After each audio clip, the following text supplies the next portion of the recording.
તો ન માત્ર વડોદરા પરંતુ સુરતમાં પણ શહેરના અનેક પેટ્રોલ પંપ પર લાંબી કતારો લાગી.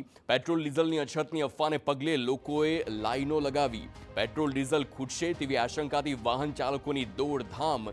વાહન ચાલકો વાહનની ટાંકી ફૂલ કરાવી રહ્યા છે. લાંબી લાઈનના કારણે નોકરિયાત વર્ગ મુશ્કેલીમાં મુકાયો છે.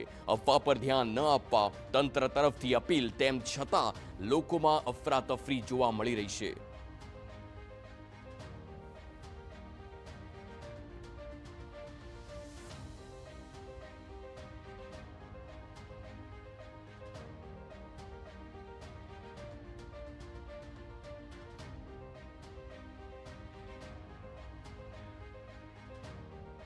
કેન્દ્ર સરકાર દ્વારા ભારતમાં તેમજ ખાસ કરીને ગુજરાત રાજ્યમાં પણ પેટ્રોલ અને ડીઝલનો પૂરતો જથ્થો ઉપલબ્ધ કરાવવામાં આવેલ છે.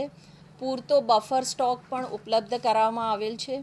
કોઈ પણ પ્રકારનો બાદ પેટ્રોલ કે ડીઝલ ઉપર મૂકવામાં આવેલો નથી અને એ પ્રથમ દિવસથી જ પૂરતા પ્રમાણમાં ઉપલબ્ધ છે. તેથી રાજ્ય સરકાર વતી મારી નાગરિકોને નમ્ર અપીલ છે કે કોઈ પણ